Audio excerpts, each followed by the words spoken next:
Tina bari hadir ke pengajian Morlaun Compo.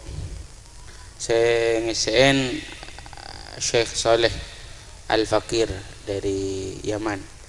Sarangan Habib Alwi Al-Muhdhar dari Lumajang. Kadito apareng amalan, apareng ijazah tiban kula pada ada panjenengan seteja. Tawan apa ini? Sekuni lafad la ilaha illallah al-malikul haqqul mubin. Pendekah saus maos satu sekali. Baktona dalam sehari satu sekali. Bisa maos sebelum duhur, bisa selesai duhur, bisa waktu asar. Sepenting istiqomah pan are.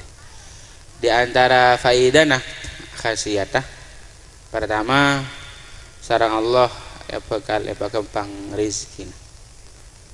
Alhamdulillah. Yang nomor 2 sareng Allah bakal jauh dari balai, dari musibah. Yang nomor 3 kulaku nang ilam kubur bakal senang parengan kepungan. Lafaltan apa lafaltan ngereng sareng la ilaha illallah al-malikul haqqul mubin. Senapa kali? Saratos kali. Sare satu sekali. Baktona bisa sebelum duhur, bisa selesai duhur, bisa waktu asar.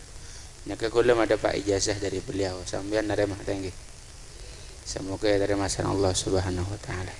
Assalamualaikum warahmatullahi wabarakatuh.